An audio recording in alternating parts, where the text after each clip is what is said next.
They say Gabriel Ashford could silence a room just by walking into it. At 37, he owned half the Baltimore waterfront, the shipping cranes, the warehouses, the freight lines that moved through the harbor at 3 in the morning, and everyone who mattered knew that the legitimate empire was only the part you were allowed to see. Beneath it ran something older and darker, a network built on fear, favors, and the kind of debts that never showed up on paper. Men twice his size lowered their eyes when he passed. He wore hand-stitched suits the color of storm clouds, drove past the guarded gates of a gray stone estate on the Chesapeake, and slept, when he slept at all, behind 3 locked doors and a security team that never blinked. But here's the thing almost nobody knew about Gabriel Ashford. He hadn't cried in 18 years, not since the night his own family taught him that loyalty was just a word people used right before they betrayed you. His father had been murdered by a man he called uncle. The woman he'd once loved had been a spy sold to his enemies. So Gabriel built walls, tall ones, and behind those walls he trusted no one, and he tested everyone. Every new face that entered his home was watched, recorded, and quietly measured against the one question that had kept him alive. What'll you do when you think no one's looking? Then came a young woman named Holly Reyes, 27 years old, worn thin by a life that hadn't once gone easy on her, a mother buried too soon, a childhood spent bouncing between foster homes, and a younger brother lying in a dialysis chair, waiting for a kidney and a miracle she couldn't afford. She took the job as a housemaid in that cold stone mansion because the pay was strange and generous, and she was desperate enough not to ask why. She cleaned quietly. She never pried. She carried a cracked old phone like it was made of glass, because it was the only line between her and the brother she was fighting to keep alive. And Gabriel, watching her through his cameras, didn't see kindness. He saw a woman too careful, too clean. And he decided she had to be a plant. Another blade slipped into his house, so one rainy night, he set a trap. He sent the staff home, left cash and secret documents out in the open, sank into the chair by the fire, and pretended to fall asleep, his scarred right hand resting on the armrest, the cameras rolling, certain he already knew exactly what she'd do. He thought he'd seen every kind of betrayal a person could invent. He thought he knew how this ended, but what that exhausted, quiet young woman did next, when she believed no one in the world was watching, would shatter every wall he'd spent 18 years building and bring the most feared man in Baltimore to tears. Before we go any further, if this story pulls you in even a little, take a second to hit that like button. It truly helps more people find stories like this one. Share it with someone who needs the reminder that quiet kindness still means something. And if you're new here, subscribe and join our little family, because we tell stories like this every single week. Now, let's go back to that rainy night on the Chesapeake, to the fire, the scarred hand, and the trap that was about to catch the one person Gabriel Ashford never saw coming. The rain had been pouring down over Chesapeake Bay since twilight, lashing in waves against the tall panes of the study, as though someone out there in the darkness were knocking, demanding to be let in. Inside, the fireplace burned low, its amber light spilling across the dark oak bookshelves and stretching over the old rug, leaving the corners of the room drowned in shadows as soft as velvet. Gabriel Ashford had ordered nearly all the lights turned off. He liked it that way. Darkness was always more honest than light. It forced people to reveal themselves through what they did, not through what they said. On the large wooden desk in the middle of the room, he had already laid everything out with such careless indifference that only a fool would fail to realize it was bait. A stack of documents clipped inside a leather folder, with a few pages left, partly exposed to show numbers and names that should never have left the safe. A thick bundle of cash, bound with a rubber band, set slightly askew in one corner as though someone had put it down in haste. A set of keys, a phone, everything was within reach of anyone who stepped into this room, and everything was inside the frame of 3 cameras hidden behind the spines of books, behind a picture frame, and behind the pendulum clock that had stopped working long ago. He had checked the angles 3 times. There were no blind spots. Gabriel lowered himself into the leather armchair angled toward the fireplace, where the flames could just brush his face without fully revealing it. He loosened his collar, set his scarred right hand on the armrest, and let it fall slack with the careless weight of a man who had truly drifted into deep sleep. Then he closed his eyes. From that moment on, he began to perform. Anyone looking in would see an exhausted man dozing beside the fire after a long day, his chest rising and falling slowly, the muscles of his face gone loose, his shoulders sagging. But beneath that motionless shell, Gabriel was awake down to every fiber of his body. He counted the rhythm of his own breathing, forcing it to slow, to stay even. The kind of breathing he had taught himself to fake in rooms far more dangerous than this one. He listened. The rain, the faint crackle of the burning wood, the ticking of his own wristwatch. And farther away, at the end of the long hallway, the very soft footsteps of the woman cleaning the rooms he had deliberately arranged for her to clean last. He knew exactly where she was in the house by sound alone. The way a predator knows the position of everything inside its territory, even with its eyes closed. Every sense in him had risen, stretched tight as a drawn string, waiting. This was what he was best at, waiting for people to betray him. He had seen it so many times that he could almost smell it before it happened. That moment when greed or fear overcame a human being, that barely audible catch of breath, when someone's hand reached towards something that didn't belong to them. He had already built the script of tonight inside his mind, almost certain it would unfold exactly that way. The girl would come in. She would see the money. Perhaps she would hesitate. Clever people always hesitated, and that was the part that made the performance worth watching. Then she would do one of the things he had seen hundreds of times before. Take pictures of the documents with her cheap phone.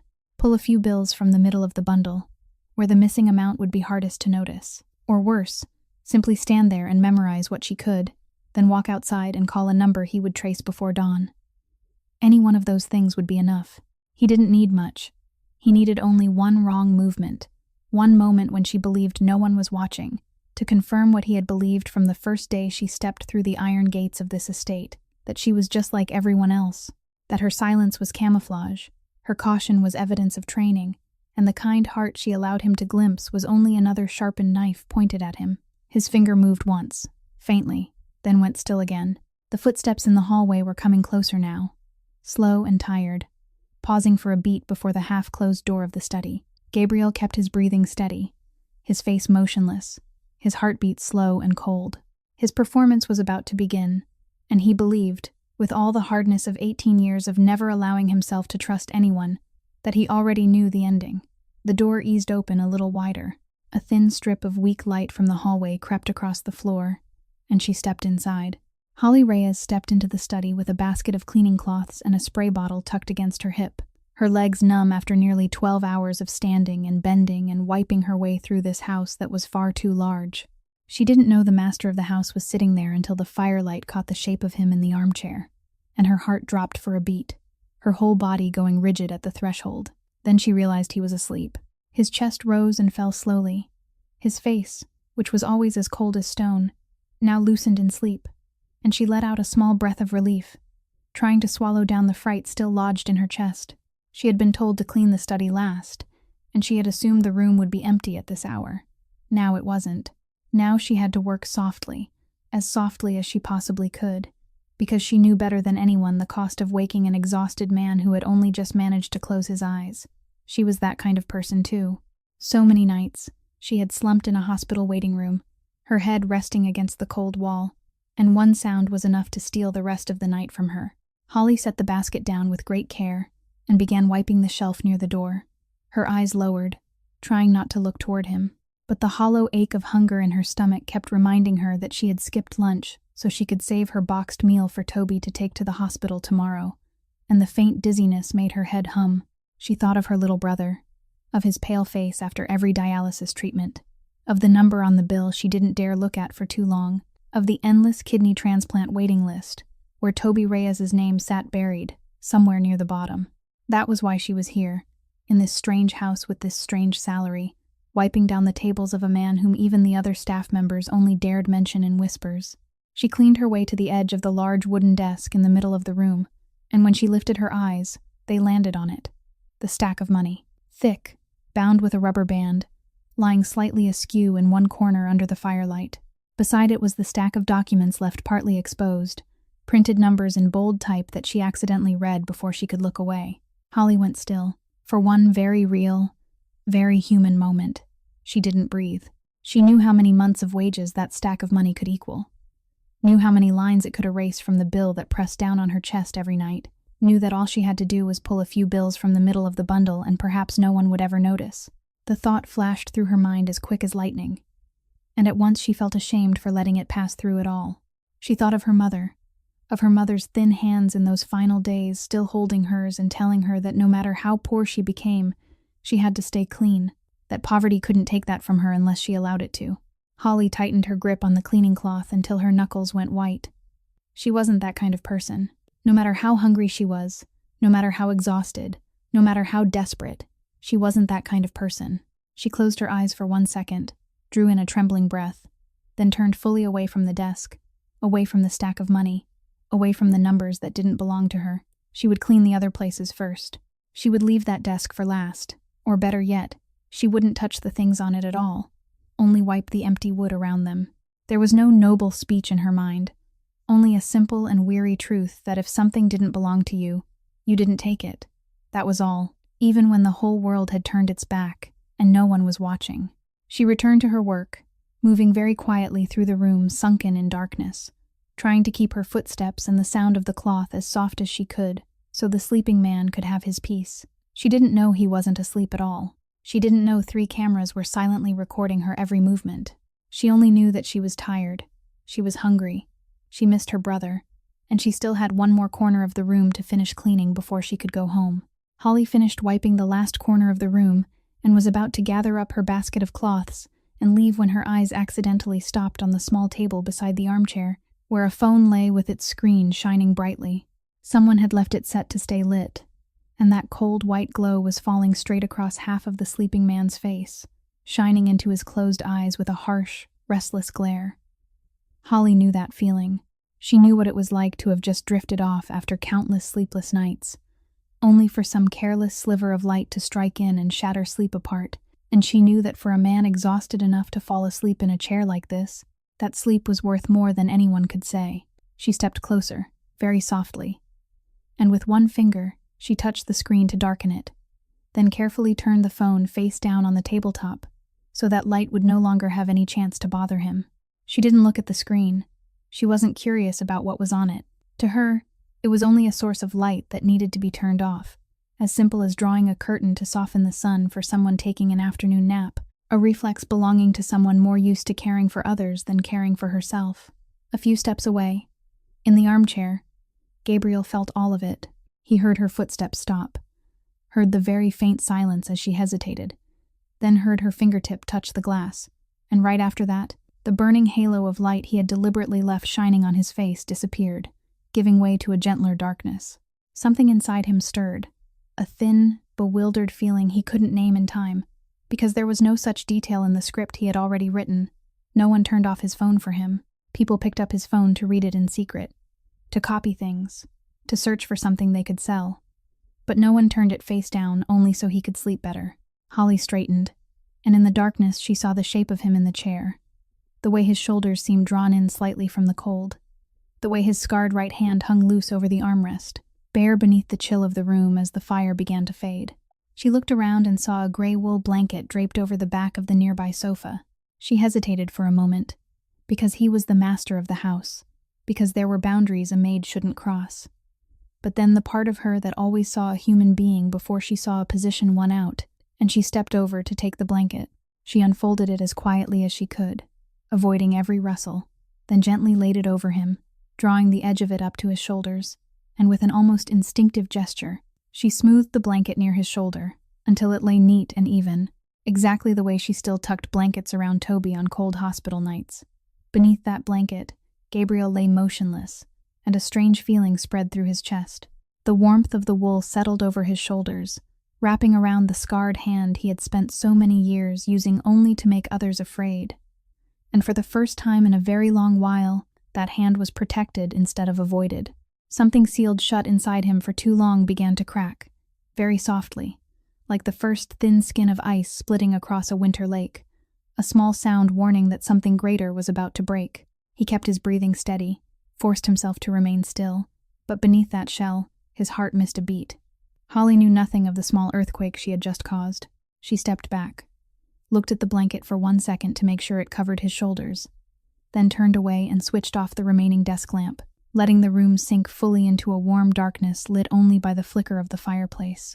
She picked up her basket of cloths and walked very quietly toward the door, thinking only that she had let the master of the house sleep in peace, and that she ought to go home to the little brother waiting for her. When Holly's footsteps had just disappeared toward the door, Gabriel slowly opened his eyes in the darkness. The fire in the hearth had burned down to a few dying red coals, casting a very faint crimson glow over the room, and he lay still in the armchair, the gray wool blanket still wrapped around his shoulders. For a long while, he didn't move. He only felt the gentle weight of the wool resting over him, the warmth he hadn't realized he was missing until it suddenly appeared. Then he lowered his eyes to his right hand, the scarred hand lying beneath the blanket. He looked at it for a very long time, as though for the first time in many years he was truly seeing it. Those scars told the story of everything he had done, the nights that couldn't be put into words, the things that made people lower their eyes when he passed, the things that had made him believe this hand had been born only to make others afraid, never to be touched with tenderness. And yet tonight, a woman who didn't really know who he was, who didn't know what this hand had done, had quietly covered it with a blanket and smoothed the edge of that blanket neatly over his shoulder, as though he were nothing more and nothing less than a tired human being who needed to be sheltered. The hand that had once sown fear had now been protected by someone who asked for nothing, who didn't know she was being watched, who had no calculation hiding behind the gesture. And that absolute innocence, touched someplace inside him he had thought was sealed shut forever. The thin layer of ice that had cracked earlier now broke completely. He felt his throat tighten, felt a weight rise behind his eyes.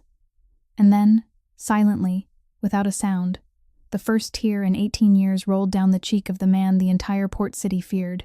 He didn't sob, he didn't tremble, only the tears kept spilling into the darkness, quiet and unguarded, like something imprisoned for far too long had finally found a way out. He hadn't cried when his father fell. He hadn't cried when the woman he once loved betrayed him. He had taught himself that tears were a luxury a man like him wasn't allowed to have. And yet a wool blanket and a gesture the world would have considered nothing had done what so many years of pain had failed to do. Just then, Holly came back. She had made it halfway down the hallway when she suddenly remembered she had left the spray bottle by the foot of the chair, and she tiptoed back in, meaning to grab it quickly and leave. But when she crossed the threshold, she froze. In the dim red glow of the coals, she saw that his eyes were open, and she saw the glistening trail of tears on his cheek. Her whole body went cold with panic. She had put a blanket over her employer without permission. She had crossed a boundary a maid shouldn't cross. And now he was awake, and he was crying, and she was certain she had done something terribly wrong. The spray bottle trembled in her hand. "I'm sorry," she stammered, her voice tiny and shaking. "I'm truly sorry. I shouldn't have taken such a liberty. I only saw that it was cold. So, sir," she couldn't finish the sentence. Her throat closed up with fear. Gabriel slowly lifted his hand and wiped it across his cheek, and when he spoke, his voice was thick and hoarse, a voice she had never heard from him before, low and broken, and without a trace of his usual coldness. "Don't," he said. "Don't apologize for that. That was all." He didn't explain. He didn't say another word, and he didn't need to. Holly stood frozen at the threshold, the spray bottle clutched against her chest, not understanding what had just happened, but dimly sensing that she had witnessed something no one was supposed to see, that something very large had shifted inside the man sitting before her, and that this quiet room would never be the same again. The next morning, in the security room located in the basement of the estate, Silas Kent sat before a row of dark screens with a cup of coffee gone cold beside his elbow. 45 years old, broad-shouldered, with close cropped hair already threaded with silver, Silas was the man Gabriel trusted more than anyone still alive, the right hand who had followed him through every kind of darkness without blinking once, the only person allowed to touch the footage from the hidden cameras inside the house. Every morning, his employer required a summary of the night before, and Silas was used to fast-forwarding through hours of footage to sift out a few seconds worth noticing. Last night, there had been a test in the study, so he opened that segment first, his hand already ready to note the moment the new maid reached toward the stack of money or the folder of documents, the moment both he and Gabriel had been certain would come. But it didn't come. Silas frowned, slowed the footage down, and watched the woman on the screen go still in front of the desk, stare at the money for a long time, then tighten the cleaning cloth in her hand and turn completely away. He kept watching. He saw her darken the phone screen that was glaring into his employer's face, and turn it face down without so much as glancing at it once. He saw her hesitate before the blanket, then pick it up, open it very quietly, lay it over the shoulders of the most dangerous man in Baltimore, and smoothed the edge of it flat, as though she were caring for someone dear to her. Silas sat motionless. He had done this work long enough to know the difference between performance and truth, and not a single thread of that woman's gesture was performance. She didn't know there were cameras. She didn't know his employer was awake. She did it when she believed no one in the world was watching. The seasoned man sat silent for a long while before the screen, then quietly cut the footage, his chest filling with a feeling he couldn't quite name, one he hadn't felt in this house for many years. When Gabriel came downstairs, he was once again the master of every morning, his shirt perfectly pressed, his face cold and closed, with no trace left of the man who had shed tears in the dark. He had stayed awake nearly the entire night, forcing himself back into his old shape, locking away the thing that had just broken open, because in his world, softness was an open wound. Every enemy knew how to tear wider.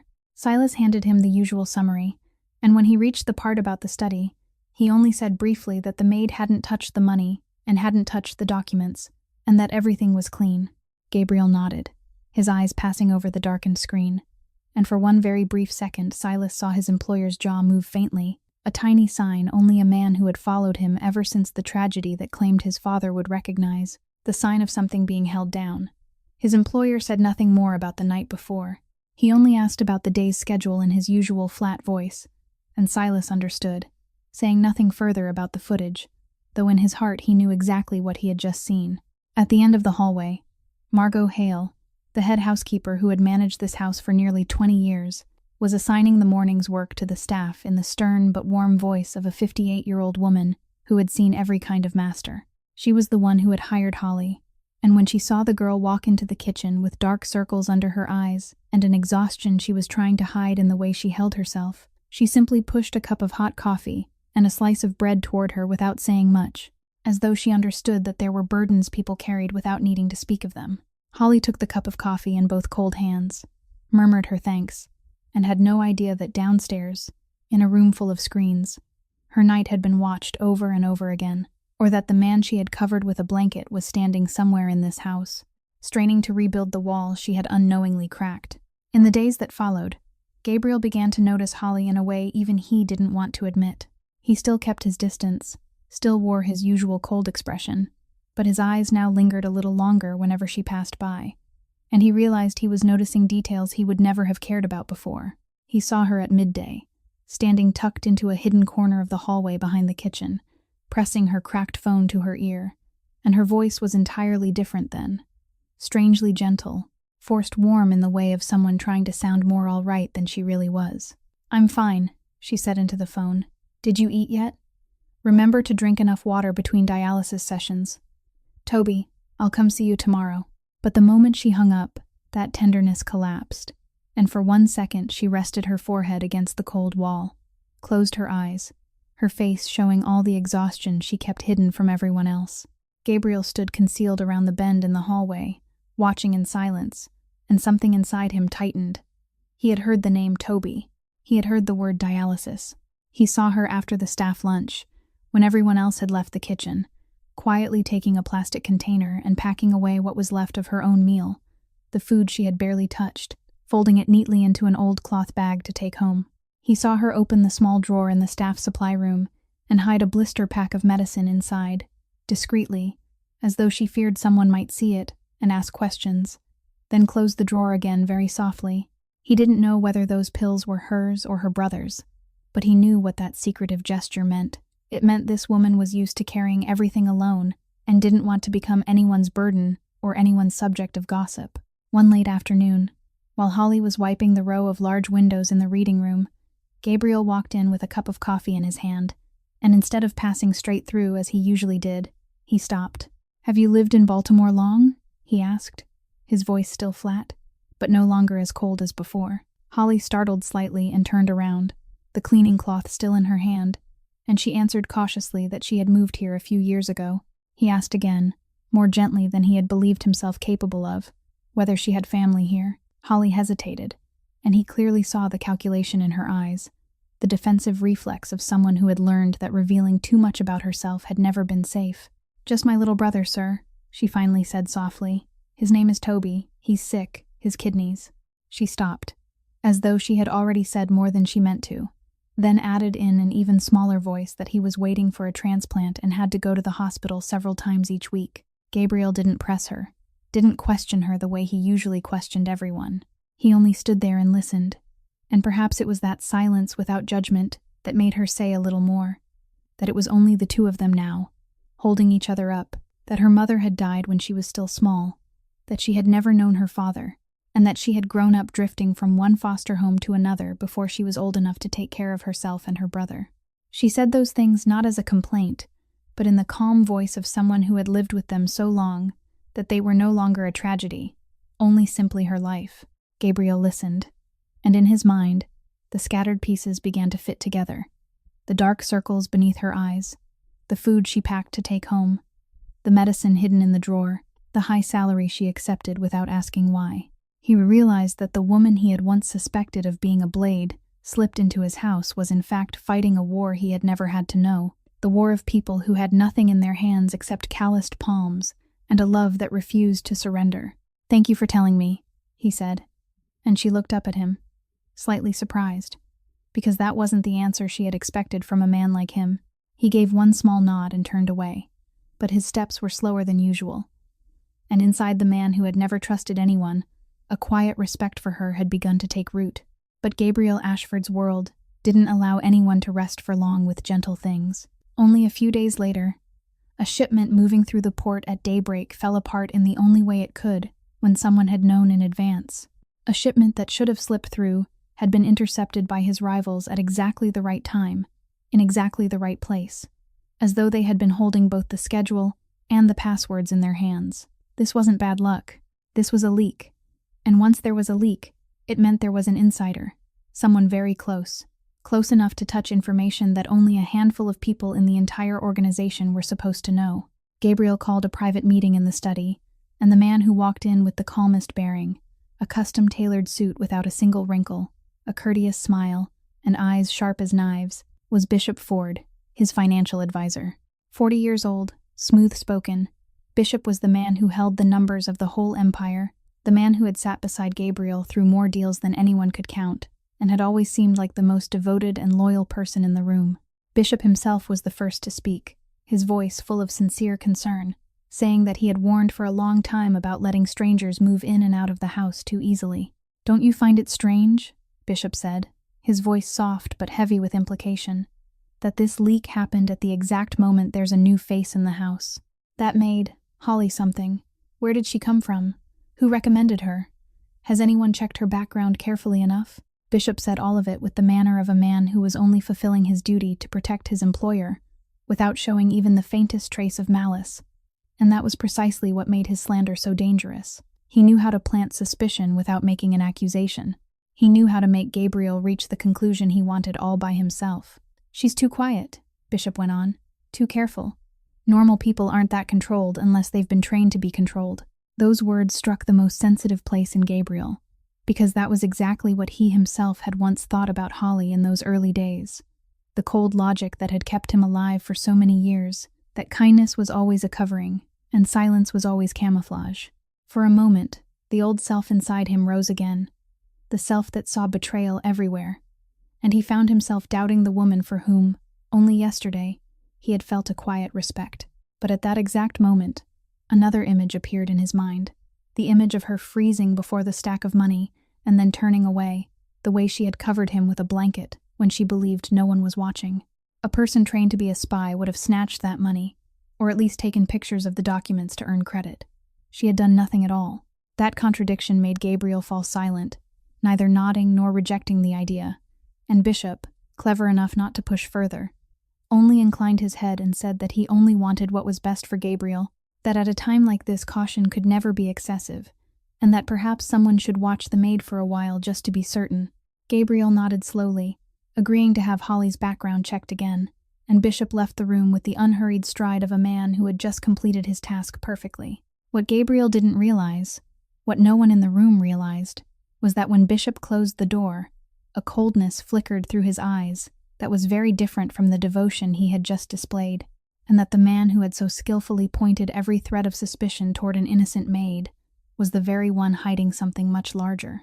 That night, Gabriel stood for a long time by the study window, looking out over the Black Bay, his heart torn between the distrust that had been bred into his blood and a new instinct that had only just begun to kindle inside him. He didn't know that the true crack in his empire didn't lie with the quiet woman who had covered him with a blanket, but with the very man who had just walked out the door smiling. It happened one evening when Margot asked Holly to carry several boxes of old things down to the storage building behind the parking area, a low concrete structure set apart from the main house, a place she had never had any reason to approach before. She pushed open the side door, which had only been pulled halfway shut, her arms wrapped around the stack of boxes, and then froze right in the doorway when she heard voices drifting from inside. Through the narrow gap between two rows of shelves, she saw Gabriel standing there. Not the quiet man beside the fireplace, but a completely different shadow. His back straight, his face cold, power radiating from him like chill from a block of ice. In front of him, a man was being held firmly by two of his men, his face deathly pale, stammering out pleas about money, about a deadline, about a promise he had failed to keep. There was no blood, no gunfire, but the air inside the storage building was so thick with threat that Holly felt her spine go cold. When Gabriel spoke, his voice was very soft, almost gentle, and that softness was what made it frightening, because it showed that this man didn't need to raise his voice to make others tremble. He reminded the man of an appointment, of the consequences of breaking a promise, in calm words where every syllable seemed heavy as stone. In that moment, Holly understood that the staff's whispers about their employer were not baseless rumors, that the world she had stepped into was darker and more dangerous than the generous salary had suggested. Her first instinct was to run. Her heart hammered, the stack of boxes trembled in her arms, and every part of her body screamed at her to turn away, to disappear before she was discovered. But she didn't run, because running would make noise, and noise would make every pair of eyes in that storage building turn toward her. Instead, she backed away as quietly as she could, one step at a time, set the boxes down close to the wall where the shadows hid them, then silently retreated the way she had come, her breath locked tight inside her chest. She didn't look again. She didn't want to know more. She only wanted to go back to her room and pretend she had never seen anything. But Gabriel had seen her. The very instant the side door opened a little wider and the shape of someone passed through the gap between the shelves, he knew someone was standing there, and he recognized her outline in the darkness. He didn't stop, didn't reveal that he knew, only continued what he was doing with the same unchanged calm. But in his mind, a cold question had already risen. What would she do now? A normal person who witnessed a scene like this would panic, would tell someone, would call a friend, or worse, would go to the police. This was another test, one he hadn't arranged this time, but he would still watch for the answer. All that evening and through the next day, Gabriel silently kept his eyes on Holly, waiting for a sign, an unusual call, a change in her gaze, a careless word. But there was nothing. She still worked quietly as she did every day, still lowered her head as she cleaned, still carried the exhaustion she tried to hide, and not once did she mention what she had seen, not to Margot, not to any of the staff, not to anyone through her cracked phone. She carried that secret inside her and locked it away, not because she was an accomplice, but because she understood, in the way of someone who had lived long enough inside hardship, that there were things best not known, and even better left unsaid. That quiet discretion, that dignity that didn't waver even in the face of fear, made Gabriel look at her with new eyes, mixed with surprise and a respect that very few people in his life had ever earned. A few nights later, when the whole house had sunk into sleep, Gabriel went down to the kitchen for a glass of water and found Holly sitting at the long wooden table, both hands wrapped around a cup of tea that had gone cold, her distant gaze fixed on the darkness beyond the window. She startled and was about to stand up to apologize for still being there at that hour, but he quietly motioned for her to stay seated, then poured himself a glass of water and sat down across from her, leaving enough space between them to honor the boundary that still existed. "You can't sleep?" he asked, and she gave a small shake of her head, admitting that she rarely slept through an entire night, that her mind just kept running and running, especially on the nights before Toby had to go into the hospital. Gabriel nodded slowly and said he was the same, that it had been many years since he had known what real sleep felt like. In the dim late-night light of the kitchen, two people separated by a whole abyss of power and fate suddenly sat there like equals in sleeplessness, and something in the air made their layers of defense lower just a little. Holly spoke in a soft voice about her mother, about the hardest mornings of her life, the mornings when she woke without knowing where she would find money for food or for her brother's medicine, the mornings when she had to smile in front of Toby so he wouldn't be afraid. She said that before her mother died, she had taught her one thing Holly had always carried with her, that people could lose everything in the world, but they mustn't lose their kindness, because that was the only thing no one could steal unless they chose to let it go. Gabriel listened in a way he almost never listened to anyone, without impatience, without thinking ahead to what he would say next, only truly listening. And then, indirectly, carefully, he revealed a piece of himself, something he hadn't told anyone in many years. He said there were people who lived among a sea of others and were still alone, that he knew what it felt like to walk into a room filled with people surrounding him and still be unable to trust a single one of them, that sometimes the most frightening thing wasn't the enemy outside, but the emptiness inside your own house at midnight. He didn't say outright that he was lonely. Men like him didn't say such things plainly, but Holly understood, and she didn't try to comfort him with empty phrases, didn't offer advice, didn't pretend she could understand the whole of a life so different from her own. She only said softly that she thought the worst thing in the world wasn't having no one beside you, but being among so many people and still feeling as if no one truly saw you. That simple sentence fell into the silence of the kitchen and struck a place very deep inside Gabriel, because it had named the thing he had carried for 18 years, without anyone ever naming it for him. He looked at her for a long while, and in his eyes there was something both warm and painful, the look of a man who had just realized he longed for something he wasn't allowed to have, because even in that rare moment of closeness, Gabriel was still alert enough to know that his world was a dangerous place, that anyone he allowed near him could become a weakness, a target, a price his enemies would aim for. He thought of Holly, of Toby, of the fragile life the two siblings were holding together, and a strange worry rose inside him, the worry for someone other than himself. He stood, set his glass down, and told her in a low voice that she should go to sleep, because tomorrow she still had to go to the hospital with her brother. Holly nodded, quietly thanked him for staying, and when she left the kitchen, they both carried away something new and bewildering, the feeling of two people who had briefly touched each other across a distance they both knew shouldn't be narrowed, at least not yet, and perhaps not ever. Bishop Ford chose exactly the right moment to strike. A few days after the night of the conversation in the kitchen, when he sensed the change in the way Gabriel looked at the maid, the softened gaze that a shrewd man like him couldn't fail to notice, Bishop walked into the study with the heavy expression of a man carrying bad news. He set a tablet down on the desk, saying he had had someone review the footage exactly as Gabriel had ordered regarding the maid's inspection, and that he had found something he wished he hadn't found. A video appeared on the screen, and Gabriel recognized at once that it was the rainy night in this very room. But the footage Bishop showed him had been cleverly trimmed, leaving only the scene of Holly standing close to the desk in the middle of the room, her eyes lowered toward the exposed confidential documents, her hand reaching toward the tabletop, her face tense in the firelight. The footage stopped at that exact moment, cutting away everything that had happened before and after, cutting away the moment she had tightened her grip on the cleaning cloth and turned completely aside, cutting away the blanket and the phone turned face down. "There," Bishop said softly, his voice filled with false regret. "I didn't want to believe it. But look at her. She's standing right by the confidential documents, on the very night when no one should have been anywhere near them. And did you notice? The leak at the port happened only a few days after this night." Bishop let those words hang in the air without needing to say more, because he knew exactly what kind of seed he was planting.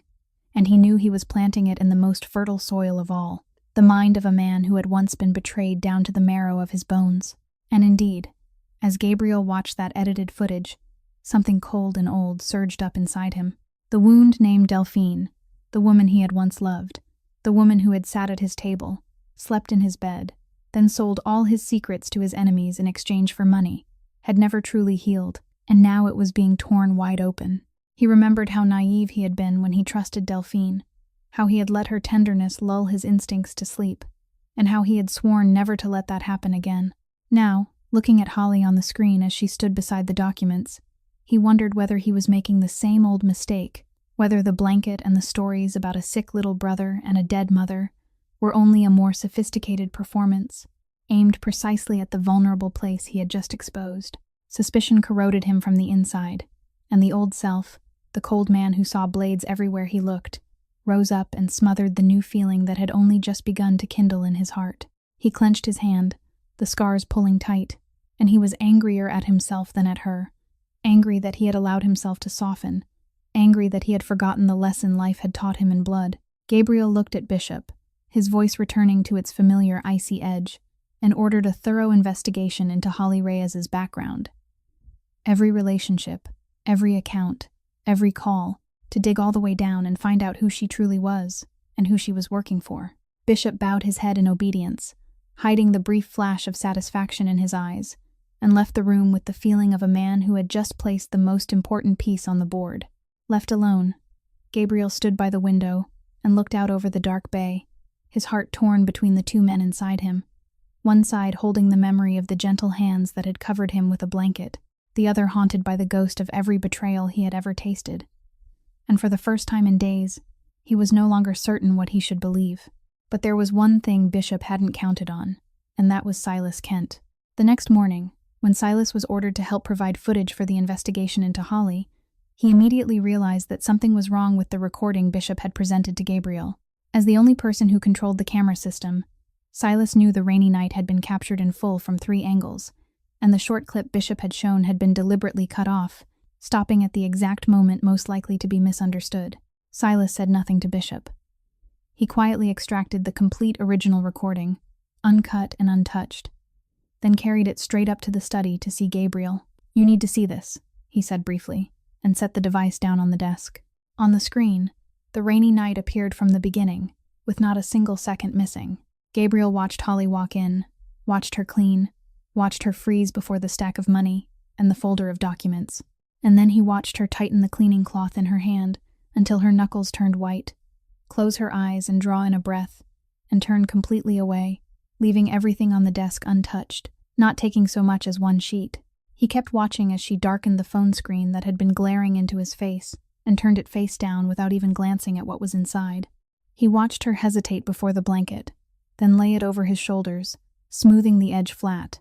The gesture he now knew had been entirely real, entirely innocent, done when she was certain no one in the world was watching. The complete footage told a story entirely opposite from the edited clip, and that truth struck Gabriel like a blow. He had almost condemned an innocent person. He had let old pain and skillful slander push him back toward the worst version of himself. And without Silas, perhaps he would have acted against the only woman in many years who had dared treat him like a human being. His shock quickly turned into a cold and sharpened question. If the footage had been edited to frame Holly, then who had cut it, and why? Only a very small number of people could access those recordings. And the man who had brought that distorted clip and placed it on his desk was none other than Bishop. Gabriel ordered Silas to dig deeper, not into Holly, but into the investigation itself, into the path of the information that had leaked at the port. Silas, who had quietly been suspicious for a long time, immediately followed the traces, and what he found made both men fall silent. The information leaked to their rivals had all passed through Bishop's hands first, and calls had been made at hidden hours to a number carefully disguised behind several layers of intermediaries. Bishop had been reporting to someone on the outside, steadily, systematically, and the man who had spent so many days faithfully slandering an innocent maid was the true insider eating away at the empire from within. Gabriel stood silent by the window, the anger inside him now given a clear face. Not Holly's face, but the courteous smile of the advisor he had once trusted. But behind that question lay a larger one that chilled his spine, and that was who Bishop was reporting to. Who out there had enough power and enough motive to plant a man in the very heart of his organization, and why Gabriel had the heavy instinct that the name hidden behind all of this wasn't unfamiliar to him at all. It took Silas 2 days to trace back the chain of intermediaries Bishop had used to hide himself, peeling away one layer after another like the skin of an onion, each layer leading to another fake number, a ghost account, a name that didn't exist. But at the very end of that maze, when the last disguise fell away, the name that appeared made Silas call Gabriel down to the security room in the middle of the night, his seasoned face gone pale in a way rarely seen.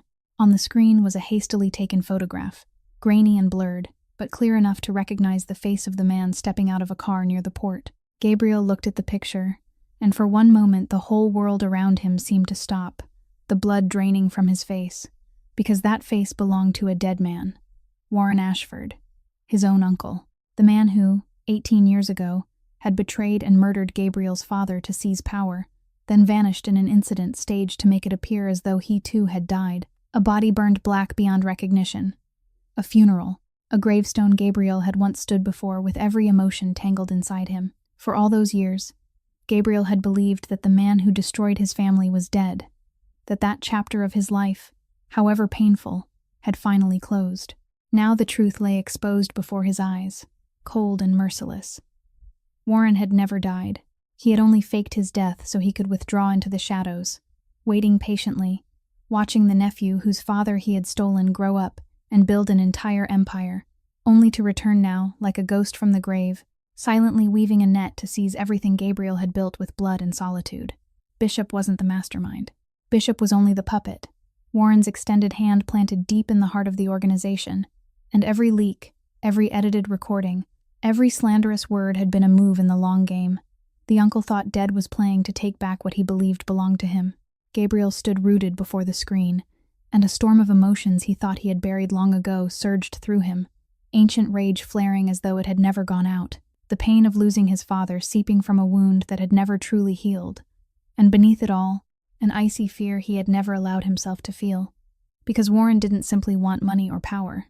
Warren wanted to erase him, to finish what he had begun 18 years ago, and a man who had been patient enough to pretend to be dead all those years while waiting for the right moment was a man who knew no limits, a man willing to aim at anything and anyone to get what he wanted. In that instant, a terrible thought flashed through Gabriel's mind and made his heart tighten. If Warren had been watching him long enough and closely enough to plant Bishop inside, then he was also cunning enough to recognize the thing Gabriel himself had only just admitted to himself, that inside this cold house there was now a woman and a sick younger brother who had become the softest, most precious, and most vulnerable things in his entire guarded world. The weakness he had spent his whole life making sure he would never have, he had now, and the most dangerous enemy of his life had just returned from the dead at the exact moment he possessed it. Gabriel turned to Silas, his voice hoarse but sharp as steel, and ordered him to double the guards around Holly in the hospital where Toby was being treated, immediately, without waiting even 1 minute. But even as he spoke those words, a dark instinct whispered to him that he might already be too late. That instinct became reality the very next morning. Warren, through Bishop, had learned in time that his disguise was beginning to be peeled away, and a man like him understood that once he had been exposed, he had to strike first, had to hit the most painful place before his opponent could prepare a defense. He had watched long enough to know exactly where Gabriel's newest weakness lay. When Holly arrived at the hospital at the usual appointment time to take Toby to dialysis, she stepped into his room and found it empty, the bed made with a cold neatness, and the nurse she knew standing there in confusion, saying that several men who claimed to be family had taken him for tests in another section only a few minutes earlier. But there was no such section. No test had been scheduled, and when the truth came crashing down, Holly felt the whole world collapse beneath her feet. Toby had been taken. Her sick, fragile little brother, who needed regular dialysis to stay alive, the brother she had sacrificed everything to protect, was now in the hands of men whose faces she didn't even know. Her phone rang, an unfamiliar number, and the voice on the other end was cold, calm, and merciless. Not Warren's voice, but one of his men, telling her that her brother would remain safe as long as Gabriel Ashford cooperated. Holly sank to the floor of the hospital hallway, her cracked phone pressed tightly to her ear, and for the first time in a very long while, she could no longer hold on to the strength she always wore in front of everyone. She cried, sobs breaking out from the deepest part of the chest of a sister who had run out of every last bit of strength. When Gabriel received the news, he came to the hospital at once, and the first image that struck his eyes was Holly, curled in on herself, on the cold bench, trembling, her reddened eyes lifting to him with a despair that tightened his heart. Her brother was taken because of me, the thought tormented him, because he knew clearly that Toby was only a pawn, that Warren was using the boy to choke him through the very weakness he had just allowed himself to have. And now, standing in that cold hospital hallway, Gabriel faced the choice that would define the man he had become. Warren wanted him to surrender the entire organization, the entire empire, in exchange for the child's life. And part of him, that old cold part, whispered that he shouldn't trade everything he had built for two people who, only a few months ago, had still been strangers. But he looked at Holly, looked at the woman who had covered him with a blanket when she believed no one was watching, who had taught him that kindness was the one thing a person must never lose, and he knew the answer had already been waiting inside him. He bent down, placed a hand on her shoulder, and in a low, solid voice, he promised her that he would bring Toby back, that she didn't have to face this alone anymore. Holly looked up at him, and in her tear-filled eyes there was a fragile thread of hope tangled with fear, because she knew she was placing the life of the most precious thing in her world into the hands of the most dangerous man in Baltimore. Gabriel straightened, and in that moment something inside him changed forever. He would not use the full force of his power and ruthlessness for revenge or to preserve his empire, but to save one innocent life, and for the first time in his life, that was the reason that made his strength feel truly meaningful. Warren had made a mistake by believing Bishop was still his secret piece on the board, because Gabriel now knew exactly who the traitor inside his house was, and he decided to use that very puppet to trace the place where Toby was being held. Silas had every movement Bishop made watched, and when Bishop received an order from Warren, believing he was secretly leaving the estate for a meeting point, he had no idea that every step he took was already within sight of the man he had betrayed. The trail of signals led to an abandoned warehouse on the edge of the port, one of the decaying old structures hidden behind rows of containers stacked high as mountains, where the city lights couldn't reach, and there was only the sound of water striking the seawall and metal groaning in the night wind. Gabriel didn't rush in blindly. He and Silas deployed their men quietly and precisely, closing a circle around the warehouse in the darkness, cutting off the kidnappers' escape routes before they could understand what was happening. This was the world Gabriel knew by heart, the world of shadows and calculated moves. But tonight, he didn't step into it with his usual ruthlessness, only with one clear and singular purpose: to bring the boy back whole. When his men moved in, everything happened quickly and cleanly, not as some reckless gunfight, but as a controlled show of force measured down to the smallest detail. The guards disabled before they could react, each layer of the kidnappers' defense stripped away with cold efficiency. Gabriel entered the warehouse through a side door, and there, beneath the broken spill of flashlight beams, he saw Toby, the pale teenage boy tied to a chair in the middle of the empty storage space, exhausted and terrified, but still alive, still breathing. In the heart of that chaos, Bishop appeared, and when he realized he had been followed, that his entire conspiracy had been exposed, his usually polished face twisted with panic. He stammered out explanations, trying to pull back on the mask of loyalty that had already fallen away. But Gabriel only looked at him with eyes so cold that every lie died strangled in the traitor's throat.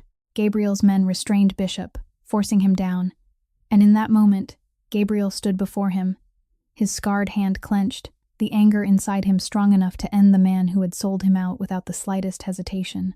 There had been a time when the old version of him would have done exactly that, would have answered blood with blood, would have made Bishop disappear without a trace the way so many others who had betrayed him had disappeared before. But he looked toward Toby, saw the terror in the boy's eyes as he watched him, and he thought of Holly, of the promise he had given her, of the thing she had quietly awakened inside him. If he killed Bishop here, in front of the boy, he would forever remain only the monster Warren wanted him to become, and everything that had changed inside him over the past months would dissolve into nothing. Gabriel lowered his hand. "No," he said quietly, his voice cold but steady. "We don't kill here." He ordered Bishop bound and kept alive, because this traitor was worth far more while still breathing. He was a link, a witness, living proof that led straight to Warren and his entire network. Then Gabriel turned to Toby, knelt beside the chair, and cut the restraints with hands unexpectedly gentle, and in a low, warm voice Holly might not have recognized. He reassured the boy that it was over, that his sister was waiting, that he would take him home. Toby, trembling and worn out, looked at the stranger who had just saved him with eyes both frightened and grateful, then collapsed against his shoulder. Gabriel lifted the boy into his arms, carefully, as though carrying something fragile, and stepped out of the dark warehouse toward the distant lights, carrying not the trophy of revenge in his hands, but the life he had chosen to save. Bishop's testimony, along with the evidence Silas had quietly gathered, led Gabriel to Warren's hiding place, a discreet mansion on the shore of the bay, where the uncle everyone had believed dead had lived in the shadows for all those years. pulling strings from a distance. Gabriel went there not with an army, but only with Silas and a few trusted men, because he knew this was a meeting he had to face himself. Warren was sitting in the spacious living room when Gabriel walked in, and the man, older than his 61 years, lifted his eyes to his nephew without fear, only with the cold composure of someone who had calculated every move and never expected to lose at the final one. "You've grown up," Warren said, his voice hoarse and smooth, carrying a false intimacy that made Gabriel's blood boil. He denied nothing. He didn't beg. Instead, he began to speak in the voice of a man who believed he had always been right, saying that everything he had done 18 years ago had been necessary, that Gabriel's father had been weak and would have destroyed everything, that in their world, loyalty was only an illusion for those not yet ruthless enough to survive. He looked at Gabriel and said that the two of them were alike, that he was the one who had made Gabriel into the man he was today, that the nephew standing before him was the perfect product of the lesson he had taught in blood. And for one moment, those poisonous words touched the darkest place inside Gabriel, because there was a bitter piece of truth in them. He had spent 18 years living exactly as Warren described, cold, suspicious, trusting no one. Warren even mentioned Delphine, smiling as he said he had been the one who planted her in Gabriel's life all those years ago, that he had taught his nephew the lesson that anyone who came close could be bought, that tenderness was always a trap. He thought those words would break Gabriel, would drive him into a blind rage that would make him kill his uncle right there, closing the circle of violence in exactly the same way his father had died. But Gabriel only stood in silence, and when he spoke, his voice was so calm that even Warren looked briefly surprised. He said that there had been a woman who didn't know who he truly was, who needed nothing from him, who had covered him with a blanket when she believed no one was watching, and that this one small gesture had taught him something Warren's entire cruel life would never understand, that not everyone who comes close does so to betray, and that kindness is real, only Warren had never deserved to witness it.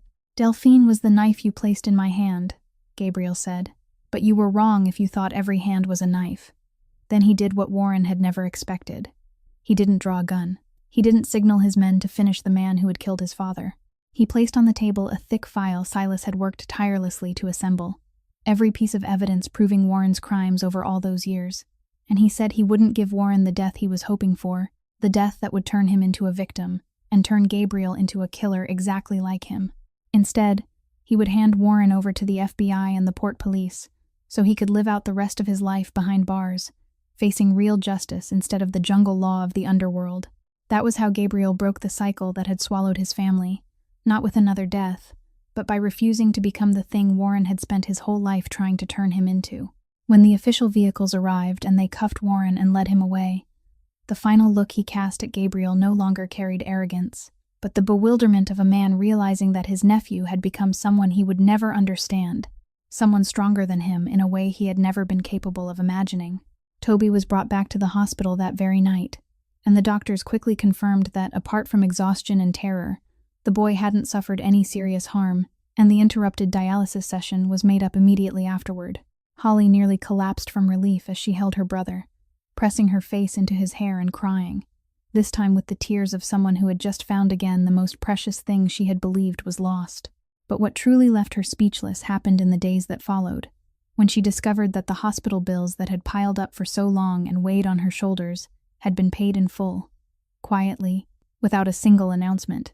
More than that, Toby's name, the name that had once sat buried somewhere near the bottom of a long and hopeless list, had now been entered into the national transplant system legally and through the proper process, fully reassessed by leading specialists, with every cost for testing and follow-up care already properly taken care of. There was no unlawful priority, no one pushed aside, only the simple fact that the boy was finally receiving the medical care a human being should have had all along, the very thing poverty had stolen from him for so many years. Holly knew there was only one person who could be behind all of it. She went to find Gabriel, and when she stood before him, she didn't know what words could ever be enough. Gratitude rose and lodged in her throat, and her eyes reddened again. She began to say that she didn't know how to repay him, that he had saved her brother, that he had given Toby things she could have worked her whole life and still never reached, that she owed him a debt she could never repay. But Gabriel stopped her, gently yet firmly. "Don't," he said. "Don't thank me." He looked straight into her eyes, and there was nothing in his gaze that resembled charity or superiority, only a raw sincerity she had never seen in him before. "He deserves to live," he went on, his voice low and steady. "This isn't a favor, and you don't owe me anything. A child should never have to pay with his life just because his family doesn't have enough money. Period." Holly stood silently, and she understood that he meant it, that to him this wasn't a way to buy her gratitude or loyalty, but simply the right thing that had to be done. In that moment, she saw the true Gabriel Ashford, not the crime lord who made the whole city afraid, not the man with the scarred hands, but a human being whom life had taught to bury his goodness so deep he had almost forgotten it still existed, and who was now struggling to learn how to let it step back into the light. She realized that on the night she had covered him with a blanket, she had unknowingly touched something that no power or money could ever reach, and that this man, in his own awkward and quiet way, was answering not because he owed a debt, but because she had shown him that one human being could still be kind to another without needing a reason. She didn't thank him again, because she understood that the truest way to respect him was to receive what he had given with the same equality he had given her, two people seeing each other, neither one owing the other, neither one standing above the other. Several months passed, and spring had returned to Chesapeake Bay when Toby finally received the call the two siblings had been waiting for through all those years. A matching kidney had been found through the proper legal and fair process. The transplant was successful, and now the teenage boy who had once sat pale for hours beside a dialysis machine could walk beneath the sunlight. Color had returned to his cheeks, and laughter rang through rooms that had once held only worry. Holly watched her brother come back to life a little more each day, and felt as though she herself had been given life all over again. As for Gabriel Ashford, the man who had once made the whole port city hold its breath, was now quietly making a change no one had expected.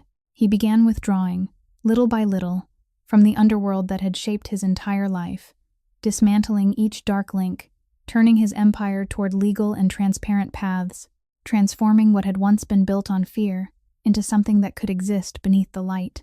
It wasn't a change that happened overnight, and he knew the road ahead was still long, but for the first time, he had a reason strong enough to walk that road. The relationship between him and Holly was not hurried, not loud, not the blazing kind of love found in novels, but something slower and far more enduring, built on the rare foundation of two people who had truly seen each other. She had seen him in his weakest moment, when he thought no one was looking, and he had seen her at her most exhausted, when she thought no one cared, and from that shared seeing, respect and closeness had grown, with neither one above the other, neither one owing the other. Sometimes, on quiet evenings, Gabriel still remembered that rainy night, remembered the feeling of the wool blanket settling over his shoulders, and his scarred hand being protected for the first time instead of feared, and he understood that it was that smallest moment that had saved him, not from his enemies, but from the man he had almost become forever. And that is exactly what this story wants to send to each of us, that the true worth of a person is not measured by the power they hold or the wealth they gather, but by the way they treat someone who has drifted into exhausted sleep, by the kindness they give when no one is watching, and no one will repay them. True dignity does not lie in how we behave before a crowd, but in how we respect another human being in the quiet darkness, where there is no reward except kindness itself, because sometimes, just one small gentle gesture, one blanket placed over the shoulders of a stranger, is powerful enough to break through walls that a lifetime of pain has built, and to remind a heart that seemed to have turned to stone that it still knows how to beat for something good. If this story has touched your heart in any way, please leave a like to give us more motivation. Share it with the people you think need to hear this story, and don't forget to subscribe to our channel so that every day we can listen together to more meaningful and compelling stories. We would truly love to know how you feel about today's story, which detail touched you the most, and what this story made you think about in your own life, about the quiet people around us whom we sometimes forget to cherish. Please leave a few lines in the comments and share the emotions from deep inside your heart, because we sincerely want to listen to every story, every thought from you. Thank you for taking the time to listen until the very last moment. May everyone watching this video always have good health, a joyful life, peace, and serenity each day. Goodbye, and see you again in the next stories.